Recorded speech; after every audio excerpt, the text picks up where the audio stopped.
जय गुरु जी। गुरु जी के चरणों में कोटि कोटि प्रणाम।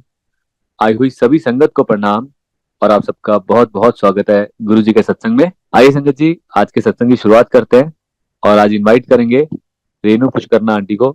रेणु आंटी आए और सत्संग शेयर करें। जय गुरु जी महाराज। संगत को प्रणाम, गुरु जी को कोटि कोटि प्रणाम। अपना सत्संग, वो कहते हैं गुरु जी के बारे में कुछ कहना, हमें वर्ड्स नहीं मिलते कि हम किन शब्दों में कैसे उनका गुणगान करें, क्योंकि हमारी मत जो है वो छोटी है। भगवान का जो गुणगान है वो बहुत महान है। तो हम अपनी वो टूटी फूटी भाषा से कोशिश करते हैं कि जो हमने गुरु जी के से पाया, जो प्राप्त किया, जो आशीर्वाद हमें मिले, हम उनका गुणगान करें, उनका थैंक्स करें। इसी बहाने हम थैंक्स कर सकते हैं। वैसे तो हम किसी तरह भी उनका जो उन्होंने किया उपकार, हम उसका कुछ बदले में उनको दे नहीं सकते। सिर्फ ऐसे ही है कि उनका थैंक्स कर सकते हैं कि जो जो उन्होंने हमें दिया, जैसे हमारे जीवन को जीना सिखाया उन्होंने। सबसे बड़ी बात है कि गुरुजी ने हमें भगवान से प्रेम करना सिखा दिया। कि जब हम गुरुजी से नहीं जुड़े थे तब भी भगवान को मानते थे, क्योंकि हर इंडिया में तो वैसे भी, इंडिया के जितने भी लोग हैं धार्मिक परिवारों से जुड़े हुए, वो सब भगवान को बहुत मानते हैं। लेकिन वो एक डर से मानते थे पहले, हम कि ऐसे नहीं करेंगे तो ऐसा हो जाएगा, भगवान नाराज हो जाएगा। लेकिन गुरु जी के पास आकर हमारे ये सारे वहम, सारे भरम, ये सारे निकल गए। क्योंकि भगवान को कुछ भी नहीं चाहिए हमसे, उनको सिर्फ श्रद्धा चाहिए और प्यार चाहिए। और जितना हम करते हैं उससे कई गुना ज्यादा भगवान हमें प्यार देता है। ये गुरुजी ने हमें सिखाया। जब हम गुरुजी के पास जाते थे तो ऐसे ही होता था, उनका चेहरा, उनका वो ओरा देख के ऐसे लगता था कि जैसे बड़ा प्यार, बड़ी शांति बरस रही है। तो जैसे जाना शुरू किया हमने, पहले तो हम कौन जाने वाले होते हैं, जब वो बुलाते हैं गुरुजी तभी इंसान उनके दर पे जा पाता है। तो पहले दर्शन करके ऐसे जैसे कोई एक आपको चुंबक खींचता है, मैग्नेटिक पावर ऐसे होता था। बस गुरुजी के चेहरे से नजर ही नहीं हटती थी। उनका चेहरा, अभी भी स्वरूप गुरुजी का बहुत सुंदर है, लेकिन जो उनका रियल वाला वो स्वरूप था, वो जो जैसे वो बात करते थे, जैसे वो देखते थे, ऐसा प्यार झलकता था उनके मुख से, उनके पूरी ऐसा होता था। बस पता नहीं हम कहाँ आगे सब सुध बुध भूल जाती थी। तो गुरुजी के पास आना शुरू किया, धीरे धीरे जुड़ाव होता गया। पहले पहले तो समझ ही नहीं आती थी, ना ये शब्दवाणी की समझ आती थी। और तब ऐसा होता था कि संगत कम होती थी और किसी के साथ हमारा इंटरेक्शन नहीं होता था, हमें कोई पता नहीं होता था कौन कहाँ रहता है कहाँ नहीं। और सिर्फ आना और आना, गुरुजी का यही देश होता था, शब्द सुनो, लंगर खाओ और अपने घर जाओ, रास्ते में कहीं खड़े नहीं होना, कुछ नहीं। तो ऐसे चल रहा था। फिर गुरुजी ने गुड़गांव में सत्संग शुरू करवाए थे, सिर्फ गुड़गांव से शुरू हुआ था सत्संग। तो हम उसमें भी नहीं जाते थे। हमने कहा ठीक है, हम मंदिर जाते हैं, एम्पायर स्टेट जाते हैं गुरुजी के पास, तो काफी है वहां पर। एक दिन हमारा फिक्स किया हुआ था गुरुजी ने, हम संडे जाते थे तो वहां जाना। तो धीरे धीरे फिर एक बार हमें पता चला कि गुड़गांव में सत्संग हो रहे हैं। तो भाटिया आंटी हैं हमारे यहाँ, उन्होंने हमें कहा कि हमारे घर अंकल सत्संग है, आप आना उसमें। तो हमें ये भी नहीं पता था सत्संग कैसे होते हैं कैसे, तो हमने जाना शुरू किया। फिर धीरे धीरे हमें पता चलने लग गया ये गुड़गांव की संगत है, एक सिस्टम पता चला, गुरुजी का सत्संग पता चले और कि कैसे गुरुजी की महिमा गाई जाती है। तो अच्छा लगने लग गया, धीरे धीरे जुड़ाव बनता गया। फिर तो ऐसे हो गया कि एक टाइम ऐसा आया कि उसके बाद कि हमें गुरुजी के सिवा कुछ याद ही नहीं रहता था। कोई वार है, त्योहार है, कुछ है, सीधा चलो बड़े मंदिर, चलो बड़े मंदिर। तो मंदिर सेवा के लिए भी खुलता था। उसमें जैसे संगत को फ्री सेवा होती थी, ओपन सेवा होती थी, कहीं भी सेवा करो, कैसे भी करो। तो तब वो अंकल बताते थे कि इस तरफ कर लो, इस तरफ कर लो, और सारी संगत मिलके कुछ ना कुछ सेवा करती रहती थी। एक बार शिवरात्रि का फंक्शन था, तो ऐसे करते थे कि संगत पता ही नहीं होता था कौन कौन आना कौन कौन नहीं, और कुछ खाने पीने का भी कुछ नहीं पता होता था। तो हम घर से ऐसे करते थे कि जैसे थोड़ा बहुत लंगर प्रसाद बनाया, जैसे हम 4 लोग जा रहे हैं तो 8 का बना लिया, 5 जा रहे हैं तो 10 का बना लिया। ऐसे करके हम लंगर प्रसाद घर से बना के ले आते थे। और वहां पर इकट्ठे जैसा सब सब्जियां एक तरफ इकट्ठी कर देनी, दालें चाहे वो राजमा है चाहे दाल है वो एक तरफ इकट्ठी कर देनी, और सबने मिल बांट के जो 1-1:30 बजना तो सारी संगत ने मिल बांट कर वहां बैठ के लंगर करना। तो एक बार मेरे अंकल शिवलिंग पे सेवा कर रहे थे बाहर, ऊपर मेरे अंकल थे, उनके साथ एक अंकल और थे। तो सेवा कर रहे थे, तो लंगर का टाइम हो गया, तो नीचे वो सिंगला आंटी थे, उन्होंने आवाज लगाई कि अंकल आप आ जाओ, लंगर प्रसाद कर लो, फिर बाकी का करना। तो अंकल का एक वो बंदी होती है आपकी ले कि ये करना है, अब सेवा तो थोड़ा सा कहते हैं, अगर नीचे उतर गए ना फिर खाना खा के वैसे थोड़ा सुस्ती आती है, तो हमने एक बार आंटी पूरा करके आते हैं, थोड़ा सा हम तो लास्ट स्टेज पे ही हैं, तो अब मन हमारी लैब बधी हुई है। तो आंटी ऐसे मजाक में कहने लगे, कहते आंटी अंकल आ जाओ फिर लंगर खत्म हो जाना है। तो अंकल कहते कोई गल नहीं आंटी, जो लंगर खत्म ही हो गया तो कोई गल नहीं, गुरु जी तेरा आज तो पहले तो हुंदा ही नहीं, जो हो भी गया तो कोई गल नहीं, अज जो गुरु जी की इच्छा। तो अंकल आए नहीं, अंकल जब नीचे आए तो सच में लंगर प्रसाद खत्म हो गया था। तो अंकल आए तो आके कहते वो एक अंकल और थे साथ में, तो कहते आंटी लंगर प्रसाद। आंटी कहते अंकल वो मजाक में कह रहे देखा अंकल खत्म हो गया, कहते नहीं नहीं आप घबराओ, वो बैठो थोड़ी देर वेट करो, मैंने बहादुर को भेजा है। तब यहाँ कुछ मिलता भी नहीं था, ये 2005 या 6 की बात है।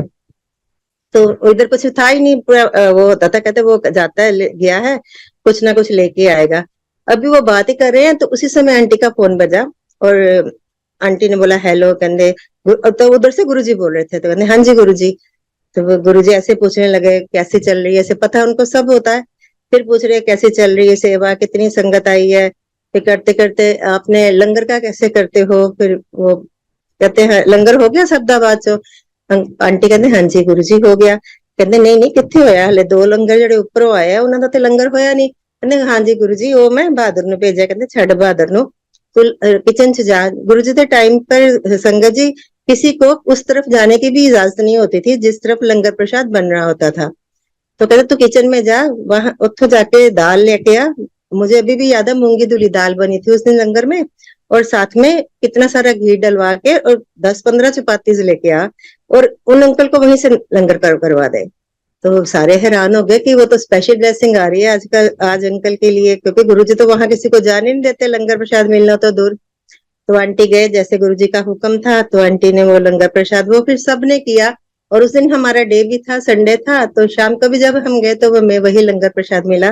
मतलब ये सत्संग करने का ये मतलब है कि मालिक को हमारे एक एक पल की खबर है कि हम कहाँ क्या कैसे जी रहे हैं क्या कर रहे हैं, सब उनको पता है। और वो हैंडल हमें करते हैं, चाहे सुख है चाहे दुख है। तो वो देखो दुख हमें अपने कर्मों से मिलते हैं, लेकिन जब गुरु बीच में आता है तो आपके कर्म वो कट जाते हैं। और फिर भी हर सोल की अपनी जर्नी है, जैसे जैसे उन्होंने लिखा है गुरु महाराज ने, वो हमें निकालते हुए हमारी जिंदगी को। सबसे पहले तो गुरु जी साहब आप ही उन्होंने महासमाधि ले ली, वो टाइम हम सबके लिए बहुत ऐसा टाइम था कि जब गुरु जी ने महासमाधि ली तो अपने आप को संभालना मुश्किल था हमें। जब ये सारा कुछ हो रहा था बड़े मंदिर में, तो गुरुजी के उसके बाद महासमाधि के बाद, तो उस दिन ऐसा हो गया था जैसे हम अनाथ हो गए हों, कोई है दुनिया में अब है ही नहीं हमारा। लेकिन उस टाइम पे भी गुरुजी ने हमें संभाला। गुरुजी ने मेरे बेटे को दर्शन दिए चिंतपूर्णी के मंदिर में, वो खुद नहीं गया था, उसका एक फ्रेंड था, सेमेस्टर हुआ तो अपने वो रहता था होशियारपुर, तो वो होशियारपुर गया, तो वहां से वो गए होंगे चिंतपूर्णी माता देवी के मंदिर, और वहां से उसने कुछ पिक्स भेजी, तब ये फेसबुक वगैरह नए नए चले थे। तो उस पिक्स में एक चिंतपूर्णी माता की देवी की भी मूर्ति थी जिसमें अंदर के दर्शन थे मंदिर के। तो उसमें साथ में बिल्कुल एक मंदिर बना है, उसमें गुरुजी बैठे हुए, उन्होंने व्हाइट और मेजेंटा बॉर्डर का और व्हाइट चोला पहना हुआ है, और जैसे नमाज की मुद्रा होती है ऐसे बैठे हैं गुरुजी। तो वो मेरा बेटा भी हैरान हो गया भी, गुरुजी का तो मंदिर और कहीं है ही नहीं, तब कहीं भी नहीं था, ये बड़ा मंदिर ही था या एम्पायर स्टेट था। तो वो कहता मुझे मम्मा आप कभी गए हो चिंतपूर्णी के मंदिर में? क्या हाँ बेटे मैं गई हूँ, हम तो कई बार। कहता देखना यहाँ पर जो है मंदिर में गुरुजी का स्वरूप लगा हुआ है। मैं कहा नहीं गुरुजी का स्वरूप तो वहां है ही नहीं। कहता देखो मम्मी, मैं आई तो मैं भी थोड़ा हैरान हो गई कि गुरुजी यहाँ कैसे। फिर इसने अपने फ्रेंड से पूछा कि ये कोई पुजारी बैठा है? तो कहता नहीं नहीं मुझे तो कोई नहीं नजर आ रहा, सिर्फ मंदिर ही नजर आ रहा है। और उस मंदिर जब हमने उसको जूम करके देखा तो उस देवी की हर पिंडी में भी गुरुजी के अलग अलग रूपों में अलग अलग चोला पहने हुआ हर पिंडी में गुरुजी का ही दर्शन हमें हुए।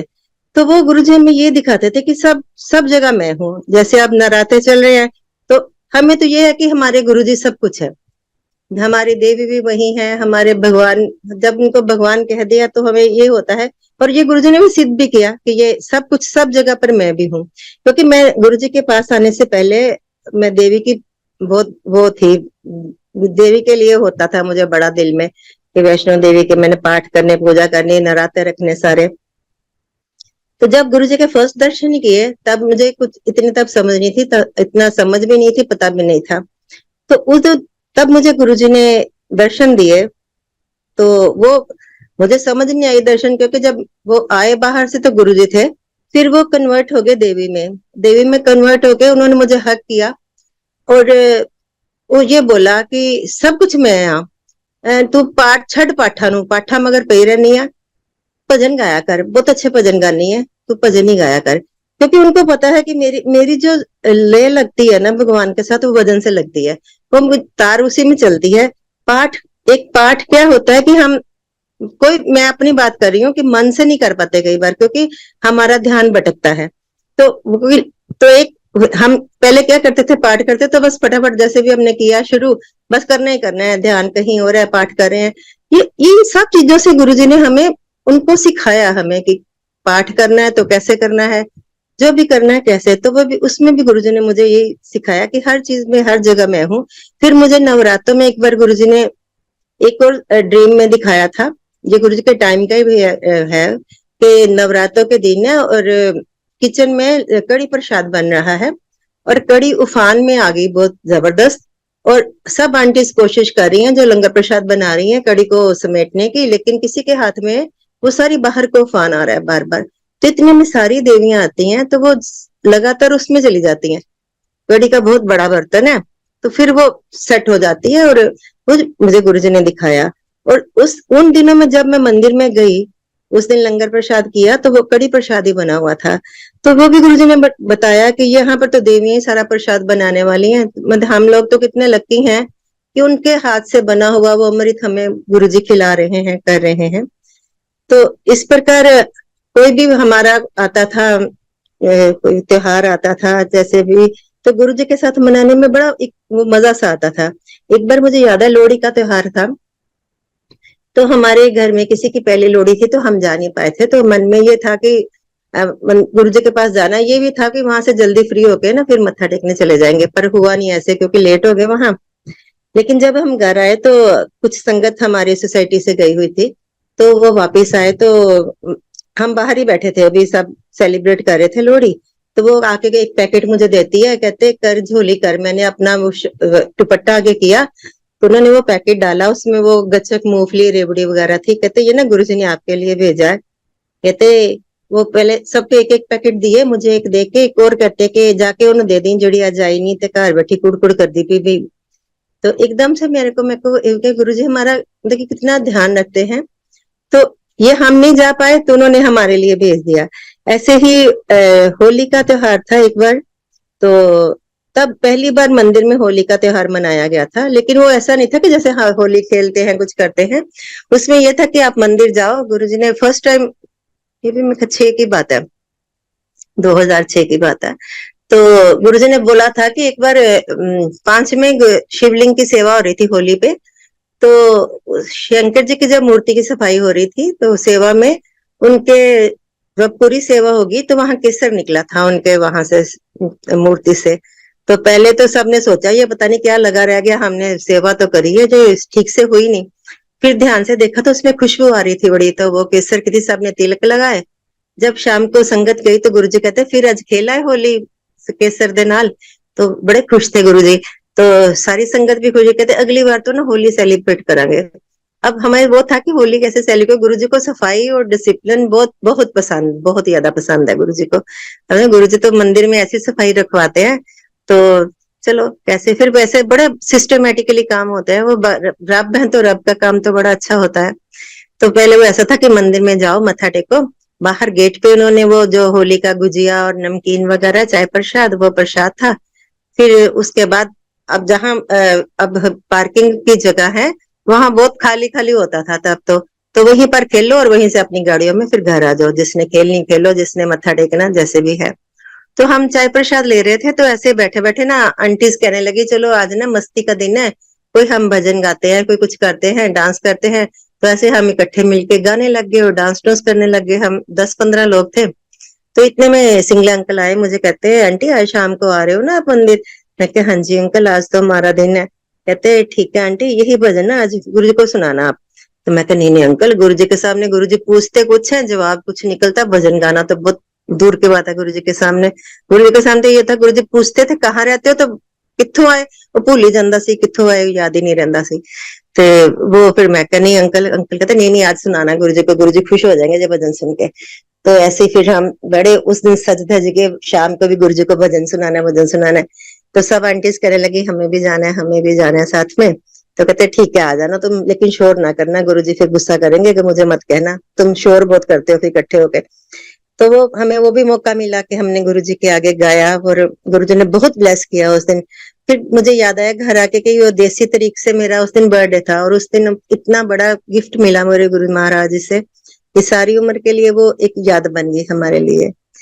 ऐसी जिंदगी चलती रही, गुरुजी ने महासमाधि ले ली। फिर वही एक बीच में वो जैसे कोई फिलअप आ जाता है जिंदगी में, ये होता था हमारा आगे क्या होगा। फिर मालिक ने संभाला, ऐसे किसी को दर्शन दिए, किसी को कुछ मैसेज दिए, किसी को ड्रीम में दिखाया। और फिर तब मंदिर में भी गुरुजी ने कई बार दर्शन दिए। तो कभी इधर जब पीछे झूला लगा हुआ है उधर दिए, एक दो बार किसी की गाड़ी में दिए, एक अंकल को दिए थे। वो अंकल को गुरुजी ने बोला था कि तुमने ड्रिंक नहीं करनी। तो जब गुरुजी ने महासमाधि ले ली तो उस दिन थोड़े दिन के बाद उसके बच्चों को छुट्टियां होने वाली थी, समर वेकेशन। तो उनकी मिसेज भी चली गई मायके। तो वो कहते अब तो गुरुजी है नहीं, चलो मैं ना ड्रिंक करता हूँ अब। उस दिन वो गए, जैसे वहां से पी के बाहर निकले तो अंकल की गाड़ी में उन्होंने देखा शीशे में उनको पीछे गुरुजी दिख रहे हैं, बैक में अपने बैठे हुए सीट पे। पीछे देखे तो कोई भी नहीं। फिर देखे तो वो सोचे मेरा वो एक वो मेरे को भ्रम है कि सच है, समझ नहीं आ रही।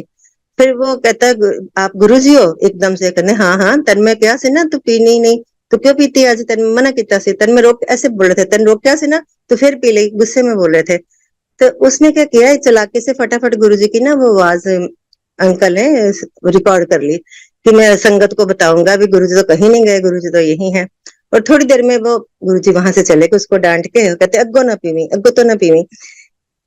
फिर अंकल ने क्या किया उनसे, वो जैसे हम होता ना कि गुरुजी ने अभी अभी हमें वियोग में है कि गुरुजी चले गए, उनको था कि जो हम मैं अपने फ्रेंड्स को बताता हूँ, उन्होंने कुछ संगत को बुलाया और कहते एक बार देखो ये गुरुजी की आवाज है ना। तो हम गए सुनने, तो थी तो आवाज गुरुजी की, पर वो फिर वही वो ना हो। फिर अंकल ने फिर ऐसे है ना, उन्होंने शुरू कर दिया अभी किसी और को भी बताता हूँ, तो उनके अपने आप ही डिलीट होगी वो जो रिकॉर्डिंग थी। वो गुरुजी की इच्छा, उन्होंने जो रखना है, मतलब सबका, मतलब कि गुरुजी ने ऐसे दिखाया कि मैं गया हूँ लेकिन कहीं भी नहीं गया। तो वो धीरे धीरे उन्होंने हमें इन चीजों से संभाल लिया। गुरुजी के जाने के बाद बड़ा अच्छा चल रहा था सब, अच्छा बच्चे अपने सेट गुरुजी की कृपा से हो गए, सब हो गया।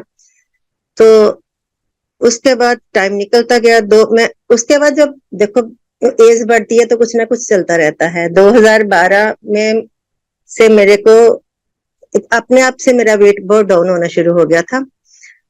13 में जाके मार्च में मुझे सबने नोटिस किया और कहना शुरू कर दिया कि आपका ना बहुत वेट कम हो गया, आप चेकअप कराओ। तो मेरे को दिल से यही होता था नहीं जो हो रहा है गुरुजी कर रहे हैं, कोई बात नहीं।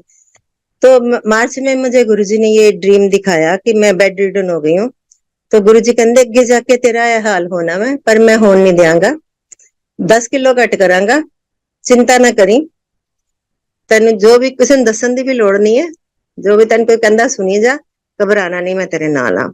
फिर मेरे को बिल्कुल ही ऐसे हो गया। फिर जैसे मई जून आया तो अंकल मुझे एक दिन कह रहे, कहते तू ऐसे ही ना निकल जाएगी दुनिया से, एक बार चेकअप करवा ला, कुछ प्रॉब्लम होगी। मैं कहूँ नहीं, गुरुजी ने मना किया, मैंने करवाना नहीं, उन्होंने सपने में कहा नहीं करवाना कुछ, तो मैंने नहीं करवाना, मैंने कोई दवाई नहीं खानी। अंकल फिर वो गुस्सा करने लगे मेरे साथ, तो वो फुल बॉडी चेकअप के लिए एक बार मेरे को टेस्ट के लिए ले गए।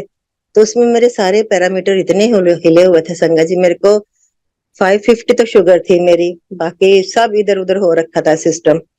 तो वो डॉक्टर के पास फिर वही शुरू हो गया प्रोग्राम भी, जाना जाना, मैं कहूँ मैंने जाना नहीं। फिर आर्टिमिस से हमारे ये गुड़गांव में है हॉस्पिटल, यहाँ डॉक्टर शुक्ला थे, उनके पास गए हम। तो वो भी घबरा गए, कहते आपको चक्कर आ रहे हैं, आपको ये, लेकिन संगत जी मुझे कुछ भी नहीं हो रहा था, मैं नॉर्मल थी। मैं कहा नहीं मुझे तो कुछ नहीं हो रहा है। कहते वैसे तो आप पे ना वो है इंसुलिन का, लेकिन चलो 1-2 दिन दवाई दे के देखते हैं। लेकिन वो मेरी शुगर 1-2 दिन में दवाइयों से ठीक होगी, अब बिल्कुल नॉर्मल होगी और लाइफ फिर वो चलने लगी ठीक से नॉर्मल। लेकिन जैसे मैंने दवाइयां शुरू की तो वो शुगर का जो असर था, जब पता नहीं कब से थी मेरे को हो रही, ये चल रहा था प्रोग्राम, तो मेरे को कुछ नहीं हुआ ना, मैं डाउन हुई। लेकिन जैसे मेडिसिन शुरू की तो उसने मेरे सारे ना सेंस ऑर्गन पे असर करना शुरू कर दिया। मेरी आई साइड बिल्कुल चली गई, हेयरिंग चली गई, दांत हिलने लग गए, स्किन मेरी ऐसे होगी, एक तो मोटी से पतली हुई थी, एक शुगर के कारण ऐसे जैसे बुड्ढों की स्किन हाथ में आ जाती है, ऐसे स्किन ऐसी हो गई थी, बड़ी अजीब सी। तो ठीक है, 2 चश्मे लग गए, एक पास का एक दूर का, मोटे मोटे चश्मे। तो 1-2 महीनों के बाद मुझे उन चश्मों में से भी दिखना बंद हो गया। तो मैंने सोचा कि और नंबर बढ़ गया है, चल देखो कोई बात नहीं। वो दिल में यही होता था ना कि गुरुजी 90% हमारे काटते हैं, तो वो 10% तो भोगने भोगने हैं। तो फिर मैं डॉक्टर के पास गई, तो डॉक्टर कहता, बार बार पूछे आपकी एज जो आपने लिखवाई है वही है? मैं कहा हाँ जी। कहता आपकी तो आंखें ठीक हो गई हैं। तो वो गुरु महाराज ने वो जो टाइम था मेरा खराब, वो ठीक कर दिया, और उनकी कृपा से फिर लाइन पे पट्टी पे गाड़ी आ गई अपनी, ठीक ठाक चलने लग गया। ऐसे ही जो है बीच में एक बार मेरे अंकल का स्कूटर से एक्सीडेंट हुआ था, बहुत जबरदस्त। एक सुबह सुबह फोक का टाइम था, तो ये मारुति में जॉब करते हैं अंकल, तो उसमें जाते थे, तो सुबह गाड़ी नहीं लेके जाते थे कि फोग में दिखता नहीं, इसलिए बाइक पे गए थे। तो वो एक ओवरटेक कर रही थी गाड़ी, और पीछे से एक और ओवरटेक करने लगी, धुंध में दिखा नहीं उसको, तो वो सीधा आके सामने से लगी। इनके तो ऐसी जोर से आवाजें जैसे पता नहीं क्या हुआ होता है, लेकिन ये कहते मेरा बाइक हिला ही नहीं, मतलब कि वो स्टैंड स्टिल, जैसे किसी ने आगे से पकड़ा हो, ना गिरा ना कुछ हुआ। कहते मैंने कहा चल ठीक है चल। कहते वो धीरे से होके, मैं थोड़ा सा किया, चला गया, तो चल पड़ा। तो सुबह जल्दी होती है, कहते मैं पहुंच गया फैक्ट्री। कहते वहां जाके जैसे ब्रेक लगाऊं, ब्रेक ही ना लगे, क्योंकि वो ब्रेक टूट चुकी थी उसकी। और वो ब्रेक टूटने के बाद भी वो कैसे वहां तक पहुंचे, ये गुरुजी जानते हैं क्या हुआ क्या नहीं। कहते मैंने बड़ी मुश्किल वहां पर स्लो कर करके कई चक्कर मैंने लगाए, और करके बड़ी मुश्किल मैंने वहां पर कंट्रोल किया, फिर शाम को ठीक करवा के घर आए। तो गुरुजी हर पल हमारे साथ है, हर पल हमारा ध्यान रखते हैं। तो अंकल को बचाया, 1-2 बार ऐसे हमारे और एक्सीडेंट हुए थे, उसमें से भी गुरु महाराज ने बचाया हमें। फिर गुरुजी ने बेटी की शादी की, बहुत अच्छे से करवाई, गुरुजी ने अपनी इतनी प्रेजेंस दिखाई उस शादी में। तो जब भी हम हमारे घर सत्संग हुआ है, पहले शादी का हमारा शेडलियर अपने आप बिना पीछे ऑन किए, एक दिन में हुआ था, और बिना शेडलियर बिना ऑन किए ही चल रहा था पूरे फंक्शन में। जितने भी इसके फंक्शन हुए घर में, जैसे गेस्ट आता था कोई स्पेशल, तो वो शेडलियर अपने आप ही ऑन हो जाता था। आगे पीछे कभी भी नहीं हुआ, ना पहले हुआ ना कभी बाद में हुआ। तो पूरी प्रेजेंस गुरुजी ने अपने उस शादी में दिखाई। संगत जो भेजी, किसी संगत को गुरुजी ने भेजा कुछ कुछ आदेश देकर, कि उसके उसको पता भी नहीं था कि शादी है, उसको पहले ही दिखा दिया था कि उनके घर शादी है, कुछ करने दी, उन कुड़ी दी शादी है, तो ए दे के आना तू जाके। तो वो ये गुरुजी का प्यार है, गुरुजी ऐसे दिखाते हैं कि सारा काम अपने आप ही करते हैं, और कहते हैं ना हमें वो मिल जाता है कि इन्होंने किया, हम करने वाले कौन होते हैं, करवाने वाले वो हैं। तो उनका बहुत बहुत थैंक्स है हमारे लिए। ऐसे मेरे को एक बार फिर गुरुजी ने ठीक किया। 2 साल पहले मेरी तबीयत खराब हुई थी, मेरे को फुल ब्लैडर यूटीआई हो गई थी, तब भी डेंगू हो गया था, साथ में शुगर फिर हाई थी, बीपी लो हो गया, और साथ में और भी सोडियम कम हो गया था। तो मैं 10 दिन रही हॉस्पिटलाइज। उसके बाद भी 5 दिन हुए तो मुझे आके डॉक्टर ने बोला कि इनको कोई भी दवाई सूट नहीं कर रही है, पता नहीं क्या होता है, हम कब से वो कर रहे हैं, लेकिन बाकी चीजें तो कंट्रोल में आ रही हैं, लेकिन यूटीआई इनकी बिल्कुल नहीं ठीक नहीं हो रही। तो मुझे याद है, मुझे 24 सितंबर थी उसमें, तो मेरा ऐसे जूम पे सत्संग था संगत के साथ। तो मेरे को अंकल कहते हैं आप उनको ना मैसेज कर दो, तो कल सत्संग कैसे करेगी, तेरे से तो बोला भी नहीं जाएगा इतना। मैंने कहा नहीं नहीं कोई नहीं, गुरुजी का गुणगान करना है, तो हमें ना वो नहीं देखना, वो भी उनके उनको तो पता ही है गुरुजी को मैं ठीक नहीं हूँ, जितना बुलवाएंगे तो संगत भी परिवार है, उतना बोल लूंगी, बाकी मैं माफी मांग लूंगी संगत से। तो वो सत्संग मैंने किया सुबह, अर्ली मॉर्निंग था, लेकिन वो सत्संग करने के वो प्लानिंग गुरुजी की होती है। सत्संग की तो सेटिंग तो 2 महीने पहले हो चुकी थी और मुझे नहीं पता था मैं बीमार हो जाऊंगी। वो सत्संग करने के बाद सेम दवाइयां मुझे सारी सूट करने लगी और विद इन 5-6 डेज मुझे वहां छुट्टी मिल गई। घर आके भी मेरा चलो ट्रीटमेंट चला, लेकिन वो गुरुजी ने कोई ना कोई जरिया बनाया होता। जब हम हमसे वो सत्संग भी करवाते हैं या कहीं भेजते हैं सत्संग में, तो उसमें हमारा ही कोई ना कोई कल्याण होता है जो हमें बाद में जाके पता चलता है। ऐसे मेरे बच्चा मेरा बाहर रहता है, उसके क्या हुआ, अपने आप से एक आंख की एक साइड बाहर आनी शुरू हो गई। ये है 2018 की बात है।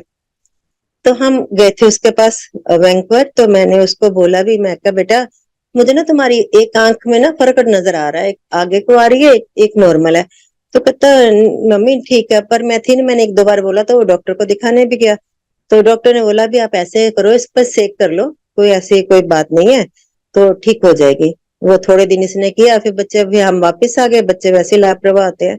फिर ये इंडिया जब वापिस आया बच्चा, तो इसकी आंख वो थोड़ी सी और बाहर आई थी। मैं कहा देख बेटे, तूने तो बोला था कि डॉक्टर ने कहा कुछ नहीं है, ये तो थोड़ी सी मुझे और बार लग रही है। तो कहता मम्मी अब दिखा तो दिया, बार बार क्या दिखाऊं, और वहां थोड़ा ना हेल्थ सिस्टम बड़ा बेकार है।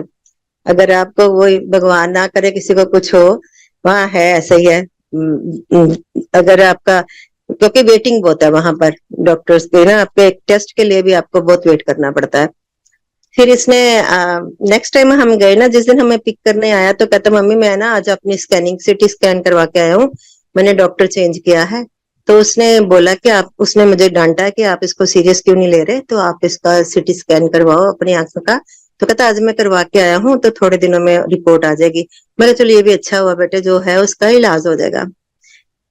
वो बस हम उतने दिन ही वहां चैन से रहे, जितने दिन वो रिपोर्ट नहीं आई, क्योंकि डॉक्टर बाहर था, तो वहां रिपोर्ट आपके पास नहीं आती, डॉक्टर के पास जाती है जिसने रिकमेंड किया होता है आपको। जैसे रिपोर्ट आई उसने तो हमें नचा दिया। तो वो तो कहता है इसको कैंसर है, और ब्रेन कैंसर है, ट्यूमर है, कुछ भी हो सकता है। तो हम डर गए, आंख का मामला है, क्या करेंगे क्या नहीं करेंगे। और फिर वहां हम हाथ पैर जोड़ने लगे सब डॉक्टर्स के भी, हमें जल्दी डेट्स दे दो क्योंकि हम 6 महीने यहाँ हैं, फिर हम इंडिया चले जाएंगे। चलो जी, बड़ी बड़ी मुश्किल हो गई। गुरुजी से यही बोलूं, गुरुजी मैंने आपके भरोसे भेजे हैं बच्चे बाहर, तो आप ही देखना इनको। तो वहां इतना शुक्र है हमें, वो एक डॉक्टर बहुत अच्छी भी, वो गुरुजी करवाते हैं, बहुत अच्छी मिल गई। उसने हमारे सारे टेस्ट फटाफट फटाफट टाइम दिवा के करवाए। सर्जन का भी अरेंज किया जिससे उसने वो करवानी थी, सर्जरी करनी थी जिसने। तो लास्ट टाइम पे जब सर्जरी होनी थी, इसकी फिक्स थी, उससे पहले उन्होंने एक बार इसका स्कैन किया दोबारा। वो सिटी स्कैन कुछ एडवांस मशीन आई थी उनके पास, उससे किया। तो वो कहते वो जो हम सोच रहे थे तो वो है ही नहीं है, इसके तो साइनस की वजह से कुछ जम गया है अंदर, तो वो हम नोज के थ्रू बाहर निकाल देंगे तो सब ठीक हो जाएगा। तो वो इधर से वो ये कह रहे हैं, इधर से मेरी हमारे घर में जो एक गुरुजी का बड़ा स्वरूप है, मैंने किसी को पकड़ा गई थी कि आप इसकी सेवा कर देना, हम नहीं है अब घर में। तो मैं अपनी फ्रेंड को देगी थी कि आप इसकी ना सेवा वगैरह कर लेना, गुरुजी अकेले रहेंगे। अब वो अकेले क्या रहेंगे, होते तो हमारे साथ है, लेकिन हम वही पड़ जाते चक्रों में। तो उस दिन वो जब गुरुजी की वो स्वरूप की सफाई कर रही है, तो गुरुजी की वहां से ना एक आंख स्वरूप में से बाहर आ रही है। तो उसने मुझे फोन किया, कहते मुझे सब ठीक है, पता नहीं क्यों जब मैं सेवा कर रही हूँ तो गुरुजी की एक आंख बाहर आ रही है। वो तो घबरा के कह रही है और मैं खुश हो रही हूँ कि गुरुजी ने उसका कल्याण कर दिया। तभी उसके बाद ये रिपोर्ट आई कि उसका बच्चे का ये ऐसी वो चीज नहीं है जो हम सोच रहे थे, ये हम नोज के थ्रू और प्रोसीजर करेंगे 2 बार और वो बाहर आ जाएगा जो भी था। अब गुरु महाराज की कृपा से बच्चा ठीक है, सब ऐसी कोई बात नहीं है, और गुरु महाराज ने उसको भी नई जिंदगी दी। तो हर चीज में गुरुजी, सुख में भी दुख में भी गुरुजी हमारे साथ है। ऐसे मैं अपने मदर का सुनाती हूँ। मेरे मदर अब तो गुरुजी के पास ही है। वो एक बार गुड़गांव में आए थे हमारे पास, मम्मी पापा दोनों आए थे। तो मैं, हमारा डे था उस दिन गुरुजी के पास जाने का। तो मैंने मम्मा से पूछा कि आपको चलना है गुरुजी के, हम गुरुजी के पास जा रहे हैं। तो मम्मी कहते हैं, मैंने पूछा बुजुर्ग है, पता नहीं बैठ पाए ना बैठ पाए, तो थोड़ा मम्मी कहते अच्छा मैं चलती हूँ। तो हम चल पड़े। जब लंगर प्रसाद की टर्न आई तो उस दिन क्या हुआ कि अंकल और मम्मी को जल्दी मिल गया लंगर प्रसाद, मेरी टर्न बाद में आई। मैं बाहर चली गई। वहां एम्पायर स्टेट में ऐसे होता था गुरुजी बैठे होते थे, सामने ही दरियां बिछ जाती थी, तो जो बीच में एक एक लाइन संगत की होती थी बाहर चली जाती थी वेटिंग में। बिल्कुल पिन ड्रॉप साइलेंस में ये सारा काम होता था, और जो बैठे थे वो इधर उधर मुंह करके बीच में चिटाई बिछ जाती थी, और 4 लोगों के एक थाली में लंगर मिल जाता था। मम्मी ने और अंकल मेरे ने कर लिया, मैं पीछे रह गई। जब ये वहां पर आए हैं आज्ञा लेने वाली लाइन में, तो मम्मी को गुरुजी बुला रहे हैं ऐसे ऐसे हाथ से इशारा करके, लेकिन मम्मी समझ नहीं रहे। अब वहां मैं ये भी नहीं कह सकती मम्मी को कि मम्मी आपको गुरुजी बुला रहे हैं, मम्मी गए नहीं। फिर हम वापस आ गए, जब बाहर निकली मैं कहा मम्मी आपको तो गुरुजी बुला रहे थे, आप गए नहीं। कह रहे मैंने डर गई बेटे, डिसिप्लिन बड़ा था, मैं कहा कोई मुझे रोक देगा कि तो चलो अपने दिल में ये सोचा चलो वो भी गुरुजी की मर्जी, नहीं गए तो चलो ठीक है। दोबारा मम्मी को टाइम ही नहीं मिला कभी आने का और कभी जाने का। एक दिन मम्मा अपने घर में सोच रहे हैं कि गुरुजी, तब तक गुरुजी का थोड़ा होता ना, तब पहले तो लोगों को इतना पता नहीं होता था, थोड़ा लोगों को ज्यादा पता चलना शुरू, गुरुजी ने कहना शुरू कर दिया था कि जिस जिसका कल्याण करवाना उसको ले आओ। पहले तो गुरुजी से पूछना पड़ता था कि गुरुजी उसको ले आए उसको ले आए, फिर गुरुजी ने ओपन बोल दिया था कि जिसका कल्याण करवाना उसको ले आओ। तो मम्मी एक दिन बैठे बैठे सोचते हैं, वहां लुधियाना में सोच रहे हैं कि गुरुजी मैं तो आपके पास एक बार आई हूँ और आपको इतना याद करती हूँ, आप तो पता नहीं, मैं एक बार गई आपने मुझे बुलाया, पता नहीं क्या कहना था, मैं इतनी मूर्ख गई भी नहीं आपके पास। तो उस रात मम्मी कहते मैं सोई नहीं थी, मुझे याद है मैं थक के ऐसे दो वो बड़े पिल्लो लेके टेक लगा के बैठी हूँ, तो मुझे लगा कि दरवाजे में गुरुजी खड़े हैं और पैंट शर्ट में है। कहते मैं तो कह रही हूँ लग तो गुरुजी रहे हैं, लेकिन गुरुजी तो चोले में होते हैं, ये तो पैंट शर्ट में है। कहते फिर मुझे, मैंने कहते इधर आ, पंजाबी च कहते उठ इधर आ। कहते मैं तो बेड पे ही बैठी हूँ, लेकिन मेरी बॉडी में से जैसे वो निकलता है ना कोई, जैसे कोई सूक्ष्म से शरीर सा, कहते वो गुरुजी के पास चला गया। कहते गुरुजी कहते चोली कर। कहते 2 डिब्बे उन्होंने मुझे मेरी उसमें डाले।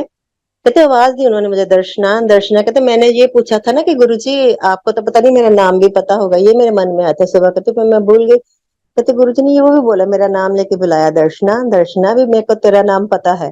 और फिर वो ब्लेस करके मम्मा को चले गए। वो जो 2 डब्बे दिए थे वो मम्मी कहते खुल खुल के कमरे रूम रूम जितने हो गए। तो उसके बाद मम्मी का डबल स्टोरी घर बना, वो जो डिब्बे दे थे तो गुरुजी ने 2 वो मतलब कि डबल स्टोरी घर बनवाया उनका। फिर मेरा भाई आया था फर्स्ट टाइम गुरुजी का मत्था टेकने, तो मम्मा ने बोला था मेरी तरफ से ना गुरुजी को थैंक यू बोलना। तो फर्स्ट टाइम आया, बड़ा फंक्शन था न्यू ईयर का। तो तब तो गुरुजी दूर से ऐसे मत्था टेकना भी अलो नहीं होता, जब बड़ा फंक्शन आते थे दूर दूर से। मैंने देखा मेरा ब्रदर तो बिल्कुल गुरुजी के पास खड़ा है, मैंने सोचा ये पता नहीं कैसे पास चला गया। तो बाद में वो म्यूजिक रूम की तरफ से बाहर निकला और वहां खड़ा रोने लग गया, आंसू थे। मैं गई तो मैं कहा पता नहीं तो क्या होना है, मैं सोचा गुरुजी ने इसको डांट दिया होगा, ये चला गया आगे। कहता नहीं नहीं मैं तो गुरुजी को ये बोलने गया था कि मैं गुरुजी मम्मी ने ना, कहते मैंने अभी इतना ही बोला, मम्मी ने कहते हाँ हाँ तेरा घर बनया हुआ है, बड़ी खुशी है मनुजा, ऐश कर। तो कहते कहते मेरे ना वो मैं इमोशनल हो गया कि हमें तो कहने की जरूरत ही नहीं है, गुरुजी को तो सब कुछ पता है। तो वो फर्स्ट टाइम ही आया था, फर्स्ट टाइम ही उसको गुरुजी ने उससे बात भी कर ली, उसको ब्लेस भी कर दिया। वो गुरुजी की इच्छा सब। लेकिन जब मम्मा बीमार हुए लास्ट टाइम अपने, जब यात्रा पूरी होने वाली थी उनकी, तो मम्मा इमरजेंसी में थे, तो उस दिन हमारे घर सत्संग हो रहा था। तो हम मैंने जैसे भोग लगाया गुरुजी को और बैठ के भोग लगा के आंखें बंद करके, तो मुझे गुरुजी पूरा उसका सीन दिखा रहे इमरजेंसी का, कि मम्मी के सारे वो तारे लगी हुई हैं, मुंह पे वो ऑक्सीजन लगी हुई है। तो गुरुजी पीछे हाथ करके उसी रूम में घूम रहे हैं। तो जैसे गुरुजी बहुत तेज तेज से चक्कर लगा रहे हैं मम्मी के आसपास आसपास। फिर गुरुजी जाते हैं, सारी तारे गुरुजी ने निकाल के नीचे फेंक दी हैं। और मैं अपने दिल में ये सोच रही हूँ, मैं क्या मैं वो ना मेरा ध्यान मम्मी की ओर है, इसलिए मुझे ऐसे ही ना सपने से दिखाई दे रहे हैं बैठे बैठे। मैंने अपना चलो बाद में चलो लंगर प्रसाद का टाइम था, बस जो था हो गया। तो फिर सत्संग के बाद इन्होंने फोन किया भाई को कि कैसे है। कहते अभी अभी उनको शिफ्ट करके ना आईसीयू में किया है। तो वो सेम टाइम था जब मम्मा को वहां से आईसीयू से निकाल के और इमरजेंसी से निकाल के आईसीयू में लेके जा रहे थे। फिर मम्मा ठीक भी हो गए, घर भी आ गए। और जैसे मम्मी गए हैं तो एकदम से हम पहुंचे, जब सब कुछ करके आए हैं, तो मेरी एक फ्रेंड का फोन आ रहा है मुझे, जो काशी विश्वनाथ में गई हुई थी। तो वहां से मुझे एक उसने फोटो भी भेजी, पता नहीं मैंने कहा क्यों वो जिस टाइम पे, फिर उसका फोन आ गया मुझे कि कहाँ है तू। मैं कहा हम तो वहां आए हुए हैं पंजाब। कहते पंजाब में क्या कर रहे हो। मैं कहा मेरे मम्मी ऐसे गुरुजी के चरणों में चले। कहते मेरी ना अभी नैप लगी थी, दोपहर को मैं सोई हूँ तो मुझे सपने में गुरुजी कहते सहेली ने फोन कर लिया, उनका रोना माँ मेरे को लगी है।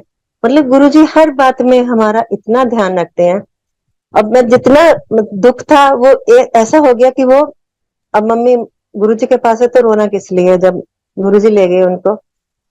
तो जिंदगी गुरुजी के साथ चल रही है, बड़ी अच्छी चल रही है गुरुजी। इसमें सुख भी आए हैं, दुख भी आए हैं, और दुखों से गुरुजी कैसे निकालते हैं ये उन्हीं को पता है। अभी भी हमारे घर में देखो, जिंदगी किसी की लाइफ का हमें अपनी जर्नी है सोल की। मेरी भतीजी की अभी डेथ हुई है पिछले महीने, यंग थी, 3 साल का बच्चा उसका। तो उसके बाद गुरुजी ने ये दिखाया है कि जैसे वो उसको भी वो लेके गए हैं, बिल्कुल ऐसे सपनों में उसको दिखाया, उसकी मम्मी को दिखाया। वो बड़ी सफरिंग में थी, गुरुजी ने उसको मुक्त कर दिया उसमें से। ठीक है, दुख का टाइम है, लेकिन ये भी गुरुजी के महाराज से कृपा से निकल जाएगा। हम सारे थोड़े बिखरे तो हुए हैं, लेकिन संभाल रहे हैं गुरु महाराज। उसकी जर्नी इतनी थी, लेकिन वही है ना, हम इंसानी जीव हैं, हमारे लिए हम दीवार के इस पार देखते हैं, उस पार हम नहीं सोच सकते क्या होता है क्या नहीं, वो गुरु जी को पता है। तो इसलिए हम अपना कोशिश तो करते हैं कि उनके रास्ते पे चले, गुरु जी के और उनके दिखाए हुए रास्ते पे फॉलो करने की कोशिश करें। पर थोड़ा मुश्किल है उनके रास्ते पे चलना, कि हम जिस दुनिया में जी रहे हैं वो थोड़ा परेशानी वाली दुनिया है। तो वो उसी से हाथ पकड़ के हमारा वो गुरु महाराज ही पार करेंगे, क्योंकि उन्होंने हमें ये जो कुछ सिखाया, जो कुछ बताया गुरु जी ने, तो उसमें ये सब चीजें आनी है। पहले तो गुरु जी ने खुद ही जाके दिखाया, नहीं तो गुरु जी अगर चाहते तो दुनिया से कैसे जा सकते थे। उनका अपनी मर्जी थी, जैसे आना था, जिससे उसका जैसे दर्शन देने थे, जो कल्याण करना था। कल्याण तो अब भी सारी दुनिया का कर रहे हैं गुरु महाराज को, कि रब है वो। तो मैंने तो ऐसे ऐसे लोग देखे हैं। हमारे सत्संग में एक आंटी आए थे, जब वो आए थे उनको नहीं पता था गुरुजी के बारे में, सत्संग में बैठे और उसके बाद वो कहते मुझे आज ही जाना है, ये तो आप गुरु नहीं है, ये तो भगवान है, मुझे तो आज ही भगवान के पास जाना है, तो मुझे लेके चलो। तो मैं कह आज तो हम नहीं जा पाएंगे, आप ऐसे करना नेक्स्ट संडे जब हम जाएंगे, हम अपने दिन पे जा पाते थे, वो गुरु जी का आदेश था कि उसी दिन आना है, तो अपने संडे हमारे साथ चलना। संडे में लेगी उनको, रास्ते में मैंने सारा डिसिप्लिन उनको बता दिया कि ऐसे ऐसे ऐसे आंटी वहां चाय प्रसाद मिलेगी, आपको मना नहीं करना, पूरी पीनी है, 4 लोग खाएंगे, क्योंकि कई लोग ये सोचते हैं कि 4 लोग ऐसे हम एक थाली में खाएं। तो फिर ये वहां ऐसा होता था कि जो लेके आता था ना, उनको आदेश होता था कि आप पूरा समझा के लाओ, बाद में वहां पर कोई ऐसा ना करेगा जिससे वो थोड़ी हो हलचल। तो मैंने बोला, उस दिन संगत बहुत थी तो ऊपर भेज दिया हमें अंकल ने कि ऊपर बैठ जाओ जाके एम्पायर स्टेट में। तो मैंने उनको जैसे चाय प्रसाद आई, मैंने हमने तो उठा ली, उन आंटी ने चाय उठाई नहीं। वो अंकल, सिंगला अंकल बार बार मुझे देखे कि मैंने उनको इशारा भी करूं ले लो, वो आंटी उठाई नहीं चाय। फिर अंकल दोबारा आए लेके, फिर उन्होंने ऑफर की उनको चाय, फिर आंटी ने धीरे धीरे उठा ली। जब दूसरी दिन अंकल ने बोला गुस्से में कि आप ले लो आंटी चाय, क्यों नहीं ले रहे, प्रसाद है, उन्होंने ले ली चाय। अब ले ली तो अब पिए ना, मैं फिर परेशान, मैं क्या फिर मेरे को डांट पड़ जाएगी, आंटी पी नहीं रहे चाय। चल धीरे धीरे सिप सिप करके उन्होंने चाय पी ली, लंगर प्रसाद भी ले लिया।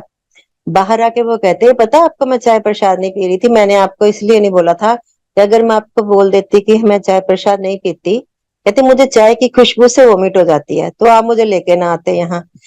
और मैंने यहाँ आने के लिए आपको इसलिए पहले बताया नहीं, और वहां मैं डरते हुए इसलिए नहीं उठा रही थी कि अगर मैंने चाय प्रसाद पी ली, मुझे यहाँ वोमिट होगी, तो इतना अच्छी जगह, इतना अच्छा है, मुझे ये भी नहीं पता टॉयलेट कहाँ है, तो मैं जाऊंगी कहाँ। कहते मैं डर डर के चाय ले रही थी, कहती मुझे तो कुछ भी नहीं हुआ, कहती मैंने पता नहीं कई सालों के बाद चाय पी है। पर गुरुजी ने वो सब दिखाया, मतलब हमारा कैसे कल्याण है।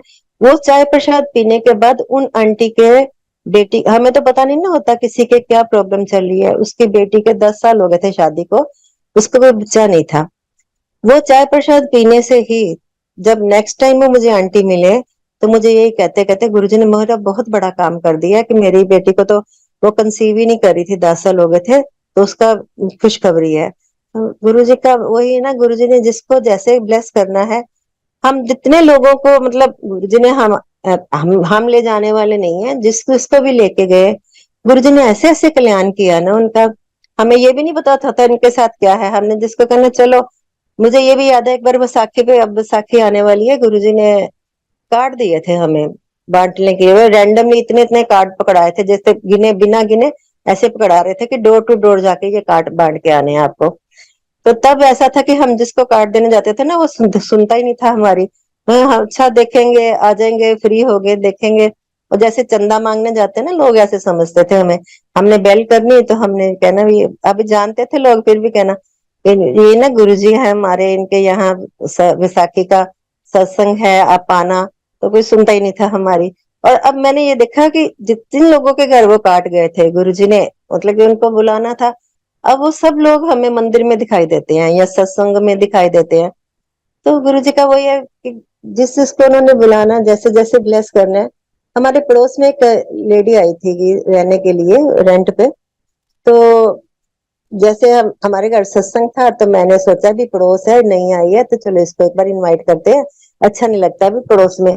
तो मैंने उसको बुलाया, तो कहती अभी तो मेरी सेटिंग, जैसे अनमाने मन से कहती अभी तो मेरी सेटिंग नहीं हुई, चल मेरे मदर आ जाएंगे आपके पास ना, मत्था टेक जाएंगे आके। तो ठीक है, आके बैठ गए उसके मदर। जैसे प्रसाद मिला तो वो कहती है मैं तो अभी खा के आई हूँ नाश्ता, मेरा तो अभी मन नहीं है प्रसाद करने खाने का, मैं घर ले जाऊं। मैं कहती घर ले जाना तो लो नहीं है, आपको यहीं खाना है। तो बड़े उसने ना वो करी आनाकानी, कहती मैं ले जाती हूँ, मेरे से नहीं खाया जा रहा, नहीं खाया जा रहा है। फिर मैं कहा ठीक है, मैं कहना फर्ज है, माने ना माने कोई तो वो फिर उसकी बात है। तो मतलब कि अनमाना मन से फिर एक बार फिर सत्संग आया, तो फिर मैंने उसे बुलाया, फिर नहीं आई। ऐसे चलो जैसे गुरु जी की आगे होती है, जैसे जैसे सत्संग कराए। एक दिन मैंने देखा वो लेडी हमारे घर बैठी हुई आगे पड़ोस वाली। तो मैंने बोला, वो अपने आप ही, मैंने कहा किसी ने सत्संग करना है, किसी ने, कहती मैं करूंगी। तो मैं बड़ी हैरान, मैं कही ये तो आ ही नहीं रही थी, अब ये कहती मैं सत्संग करूंगी। फिर वो कहते कहते मुझे कई बार आंटी ने इनवाइट किया सत्संग पे, तो पर मैं आ नहीं पाई क्योंकि मैं जॉब ढूंढ रही थी, कहती लेकिन कहीं से भी जॉब नहीं मेरी लग रही थी। तो कहती एक बार मैं बड़ी उदास थी, तो मेरी एक फ्रेंड कहती है कि तू चल, मैं तेरे को ना एक जगह लेके जाती हूँ, वहां जाएगी ना तेरी जॉब लग जाएगी, एक बार मत्था टेक के आ मेरे साथ, मंदिर है बहुत। कहते जैसे मैं मंदिर गई तो वो तो बड़ा मंदिर था, तो यही गुरुजी के स्वरूप वहां पर लगे हुए थे। तो मैंने कहा तो गुरुजी तो मुझे कई बार बुला चुके हैं, तो मैं तो गई नहीं। कहती इसलिए मैं आई, कहती मैं अब वहां गई हूँ, मेरी जॉब लग गई है। फिर उसके कोई बच्चा नहीं था, गुरु महाराज ने उसको पहले उसको गुरुजी ने बेटा दिया, फिर उसकी जॉब लगी, अब वो बड़ी खुश है, सेट है और गुरुजी की फॉलोवर है। तो ऐसे गुरुजी सबका कल्याण करते हैं। तो मैं इन्हीं शब्दों के साथ थोड़ा अपना विराम देती हूँ वाणी को। कहीं मेरे से कोई भूल चूक होगी हो तो मैं माफी चाहती हूँ। और मैं इसके साथ ही धन्यवाद करती हूँ गुरु जी के आश्रम का और अंकल का, जिन्होंने मुझे मौका दिया आज गुरु जी का गुणगान करने को। Thank you uncle, thank you गुरु जी, जय गुरु जी महाराज।